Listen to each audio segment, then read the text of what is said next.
കൂട്ടുകാരെ, ഇന്ന് ഞാനിവിടെ തയ്യാറാക്കാൻ പോകുന്നത് അപ്പത്തിൻ്റെ കൂടെയും പൊറോട്ടയുടെ കൂടെയും ചപ്പാത്തിയുടെ കൂടെയും പത്തിരിയുടെ കൂടെയും എല്ലാ അപ്പത്തിൻ്റെ കൂടെയും നമുക്ക് ട്രൈ ചെയ്ത് നോക്കാൻ പറ്റുന്ന ഒരു കിടിലൻ ചിക്കൻ സ്റ്റ്യൂ ആണ്. ഹോട്ടലിലൊക്കെ കിട്ടുന്ന അതിനേക്കാളും രുചിയുള്ള ഒരു ചിക്കൻ സ്റ്റ്യൂ ആണ്. അപ്പോൾ അതെങ്ങനെ ഉണ്ടാക്കാൻ നോക്കാം. അതിനുവേണ്ടി 3 വലിയ ഉള്ളി മുറിച്ചെടുത്തത്, വേവിച്ച ഉരുളക്കിഴങ്ങും ക്യാരറ്റും തൊലിയെടുത്ത് മുറിച്ചെടുത്തത്, അതിൽ നിന്ന് കുറച്ച് ക്യാരറ്റും പൊട്ടാറ്റോയും എടുത്ത് ചതച്ചത്, 5 പച്ചമുളക് നെടുകെ കീറിയത്, ഇഞ്ചി വെളുത്തുള്ളി പേസ്റ്റ്, വറുത്ത സവാള, വറുത്ത ഉണക്കമുന്തിരി. ഇത്രയും സാധനങ്ങളാണ് ഇത് ഉണ്ടാക്കാൻ വേണ്ടത്.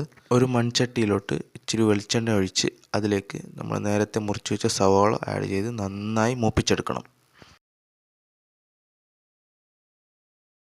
അതിലേക്ക് ഡ്രൈ സ്പൈസസ് ഇട്ട് കൊടുക്കാം. നിങ്ങൾക്ക് ഇഷ്ടമുള്ളതൊക്കെ ഇട്ട് കൊടുക്കാം. ശേഷം ഇഞ്ചി വെളുത്തുള്ളി പേസ്റ്റ് ആഡ് ചെയ്ത് നന്നായി മൂപ്പിച്ചെടുക്കാം. നെടുകെ കീറിയ പച്ചമുളകും ഇട്ട് പിന്നെയും മൂപ്പിച്ചെടുക്കാം. ഇനി ഇത് മൂടി വെച്ച് ഒരു 5 മിനിറ്റ് വേവിക്കാൻ വെക്കാം. 5 മിനിറ്റിന് ശേഷം തുറന്ന് ഒന്ന് ഇളക്കി കൊടുക്കാം. അതിലേക്ക് നേരത്തെ വറുത്ത് വെച്ച സവാളയും ഇത്തിരി ഉണക്കമുന്തിരിയും ഇട്ട് കൊടുക്കാം. ഇട്ട് കൊടുത്ത് ഒന്നുകൂടി ഇളക്കി കൊടുക്കാം. അപ്പോൾ നല്ലൊരു സ്മെല്ല് വരും. എന്നിട്ടൊരു 5 മിനിറ്റ് മൂടി വെച്ച് വേവിക്കാൻ വെക്കാം. ആ സമയത്ത് ഒരു മിക്സിയുടെ ജാറിലോട്ട് വേവിച്ച് വെച്ച് മുറിച്ചെടുത്ത ഉരുളക്കിഴങ്ങും ക്യാരറ്റും ഇട്ട് അതിലേക്ക് സ്റ്റ്യൂവിന് തയ്യാറാക്കിയ തേങ്ങാപ്പാൽ 2ാം പാൽ ഇച്ചിരി ആഡ് ചെയ്ത് കൊടുക്കണം. ഇങ്ങനെ ചെയ്യുന്നത് സ്റ്റ്യൂവിന് ചെറിയൊരു കൊഴുപ്പ് കിട്ടാൻ വേണ്ടിയാണ്. എന്നിട്ട് ഇതൊന്ന് മിക്സിയുടെ ജാറിൽ ഒന്ന് അരച്ചെടുക്കാം.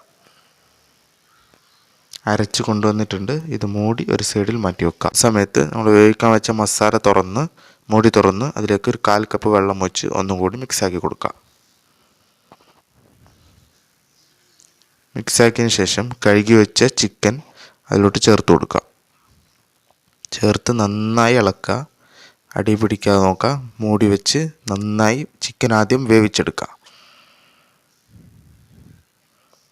അങ്ങനെ ചിക്കൻ നന്നായിട്ട് വെന്തിട്ടുണ്ട്.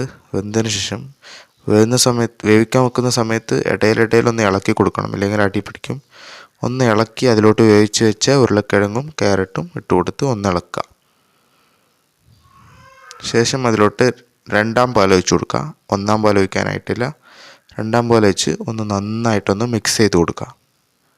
എല്ലാ സ്ഥലത്തും ഒന്ന് മിക്സ് ചെയ്ത് കൊടുക്കുക. ഇപ്പോഴും നമ്മൾ ഉപ്പിട്ടിട്ടില്ല.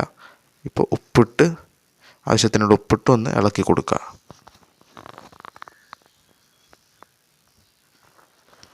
ശേഷം നമ്മൾ ചതച്ച് വെച്ച ഉരുളക്കിഴങ്ങും ക്യാരറ്റും അതിലോട്ടിട്ട് അതും ചെറിയൊരു കൊഴുപ്പ് കിട്ടാൻ വേണ്ടിയാണ് നമ്മളങ്ങനെ ചതച്ചെടുത്തത്. വേണമെങ്കിൽ ഇട്ടാൽ മതി, ഓപ്ഷനിലാണ്.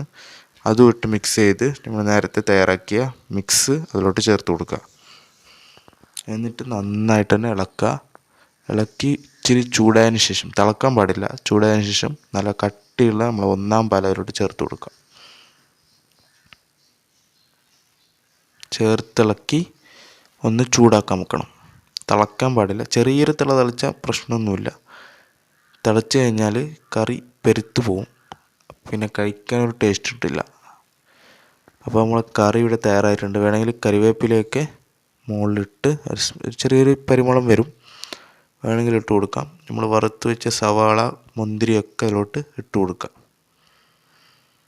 നമ്മളെ കറി ഇവിടെ തയ്യാറായിട്ടുണ്ട്. വീഡിയോ ഇഷ്ടമായാൽ തീർച്ചയായിട്ടും ലൈക്ക് ചെയ്യാനും സബ്സ്ക്രൈബ് ചെയ്യാനും കൂട്ടുകാർക്ക് ഷെയർ ചെയ്ത് കൊടുക്കാനും മറക്കരുത് സുഹൃത്തുക്കളെ.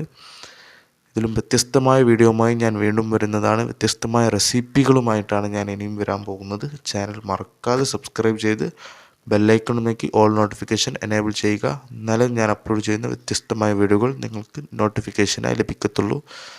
അപ്പോൾ കറി എങ്ങനെയുണ്ടെന്ന് കമൻറ്റിൽ രേഖപ്പെടുത്താം. അപ്പോൾ അടുത്ത വീഡിയോയിൽ കാണാം.